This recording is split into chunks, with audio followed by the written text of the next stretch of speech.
Bem-vindo a mais um Visão de Mercado, sempre uma conversa entre dois especialistas, mas eu sempre vou dizer que eu tenho até vergonha de dizer que eu sou especialista perto do gigante Pedro Gaudi, que tem mais de 30 anos de experiência, é chefe da área de análise da Mirai Asset e é reconhecido como o papa das commodities aqui no Brasil.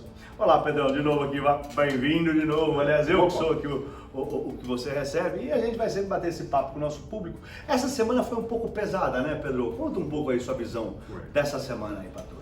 Na verdade, começou logo de cara a ver uma notícia negativa lá nos Estados Unidos. O governo encontrou documentos que apontam que 5 grandes bancos dos Estados Unidos e da Europa realizaram de 1999 a 2017 operações ilícitas no valor de 2 trilhões de dólares. 2 trilhões de dólares, para a gente situar o nosso público, são 100 anos da economia que a gente vai fazer na reforma da Previdência, né? A gente vai economizar 1 trilhão de reais em 10 anos. 2 trilhões de dólares são mais de 10 trilhões de reais. Ou seja, é uma economia de mais de 100 anos, se fosse fazer uma equiparação, né? Então, consequentemente, as ações de bancos lá fora caíram muito forte, né? E contaminaram as ações de bancos aqui, apesar que depois foi dito que não há nenhum banco brasileiro, nenhuma contaminação aqui, nenhum banco aqui nenhum banco brasileiro foi citado, né? Inclusive esses bancos lá fora, alguns deles já levaram até multa do passado por ter feito esse tipo de operação. Então isso atrapalhou, mas o que pesou principalmente nas bolsas de valores da Europa, nessa semana, né? Essa semana, a gente já falou isso na semana passada, mas está aumentando muito rápido os novos casos de Covid-19 em alguns países do velho continente. A segunda onda, né? A segunda onda. Então, França, Espanha, Reino Unido, está muito complicado. A gente vai mostrar para vocês um gráfico aqui de forma rápida, mostrando as curvas. A gente vai mostrar a primeira do Brasil, para ver que a nossa situação é muito tranquila, né? Menos pior, digamos, né? Isso aí. Você tem a linha verde, que são as pessoas que foram curadas, você tem a linha laranja, que são as pessoas contaminadas, e você tem a linha vermelha, que infelizmente são as pessoas que morreram, faleceram com a doença. Olhando no Brasil, você vê nitidamente que a gente está numa situação de queda, né, da onda. Então estamos muito tranquilos. Agora, quando você olha na França, por exemplo, olha a situação na linha laranja. Quando você olha, disparou os casos. Na Espanha, o mesmo caso. Reino Unido também. Reino Unido também, então assim.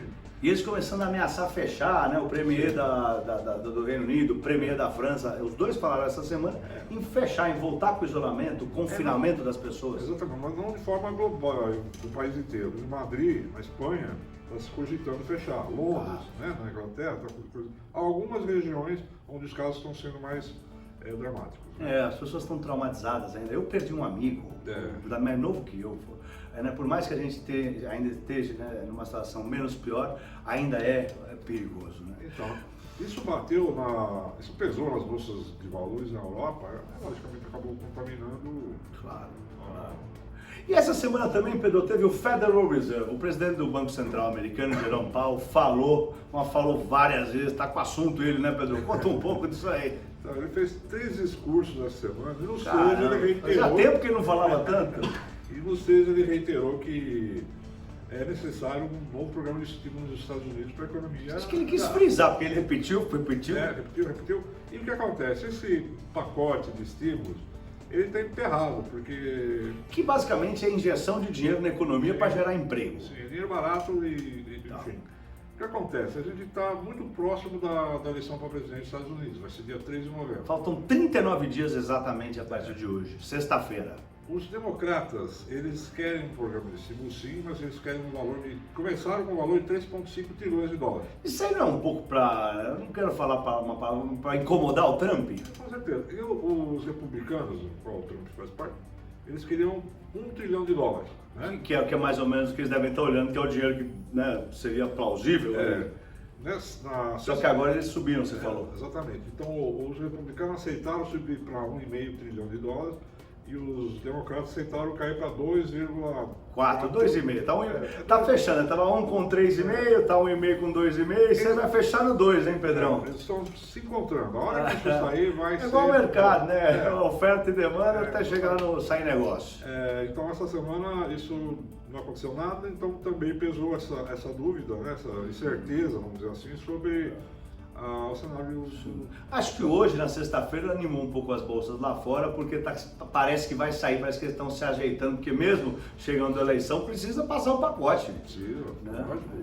E aqui no Brasil também teve ata do Copom, né, Pedro? O Pedro também é um especialista em juros nacional. Conta um pouco sobre a ata, aqui teve revisão do PIB, teve um monte de assunto. Roberto Campos Neto também falou bastante aqui. Falou bastante.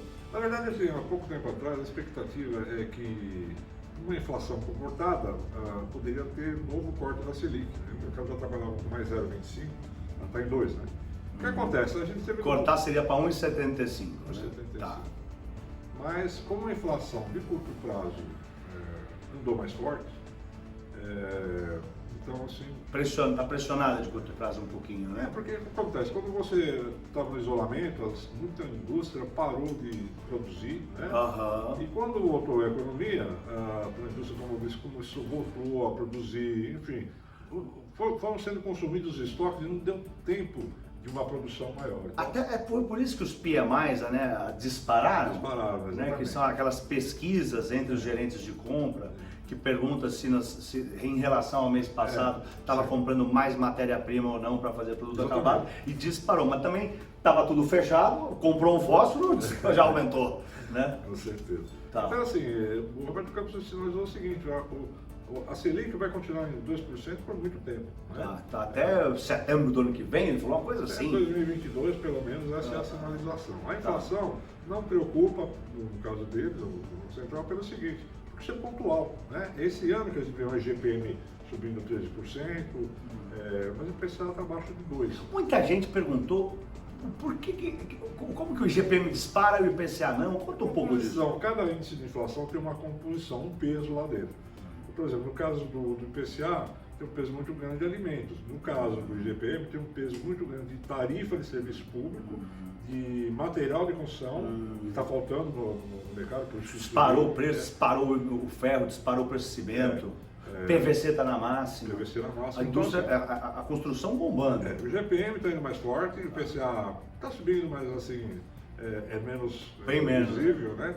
E os outros, o IPCA 15, o IPCS, são prévias. São prévias. E deixar claro também que o índice que o Banco Central utiliza para tomar as decisões da política monetária dele é o IPCA, não o IGPM. O IGPM é normalmente usado para corrigir aluguel. É a inflação do aluguel. Não vai dar mecânica nada, porque você aumentar 13% num cenário desse não tem sentido. Então vai ter muita negociação aí. Então acho que a gente pode entender que o Banco Central, o presidente do Banco Central, Roberto Campos Neto, não está muito preocupado com a inflação. Não que ele não se preocupe com ter inflação, ele não está preocupado que a inflação está vindo nem cavalgando, porque a política monetária olha para o IPCA que está controlado. É isso? É isso mesmo. No ano que vem a projeção da Fox para o IGPM é de 4,2%. É bem normal. E teve também revisão do PIB para melhor, né? A expectativa era que caísse 6,4%, ou afundasse 6,4%, e agora eles estão vendo 5% de queda só.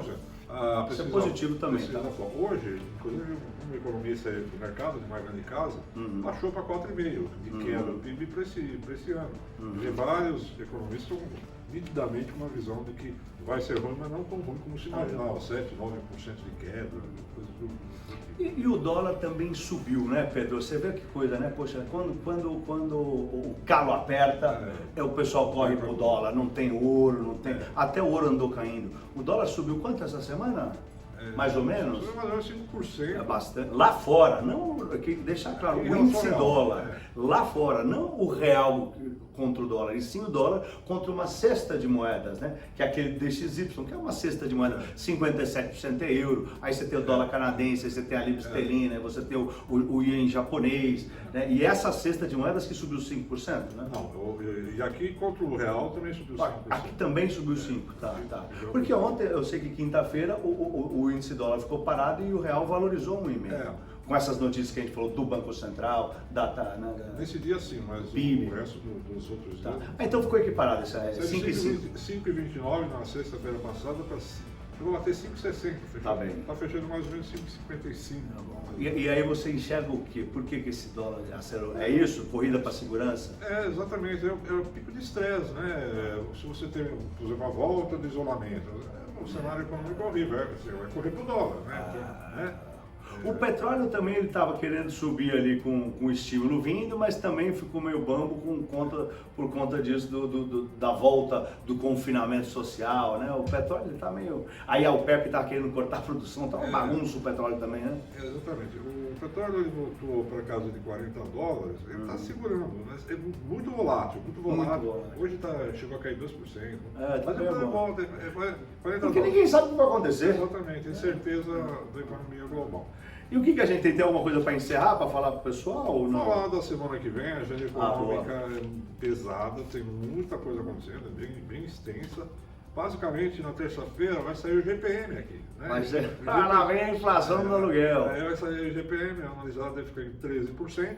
Na segunda? Na segunda. Sai o CAGED é importante. Desemprego. Tá. E à noite sai na China o PMI Indústria.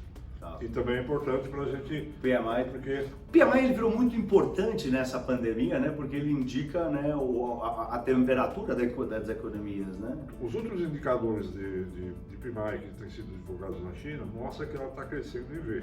Né?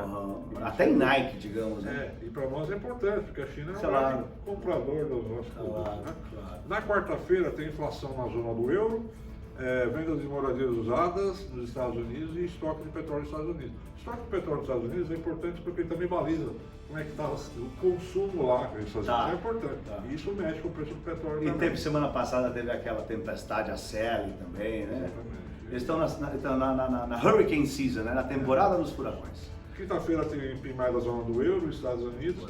Então semana que vem tá pesada mesmo, hein? E sexta-feira é o dia. Sexta-feira? Sexta-feira sai o payroll, que são os dados do mercado de trabalho nos Estados Unidos. É o relatório do emprego. O relatório. Que é toda a primeira sexta-feira do mês. Exatamente. Tá bom. E alguns dias antes saiu, na quarta-feira anterior, saiu o ADP também, se não me O engano. ADP sai na quarta. Sai quarta o ADP, sexta-feira o payroll. Sexta-feira o payroll, que é o mais importante. Então a semana vai ser bem agitada. Aperta o cinto para a semana que vem, turma. É isso aí? Então é isso aí. Bom, gente, sempre uma conversa com esse gigante, o Pedro Gaudi, que nos ensina toda a conversa. Obrigado, Pedrão. Obrigado a todo mundo. Nos vemos na semana que vem.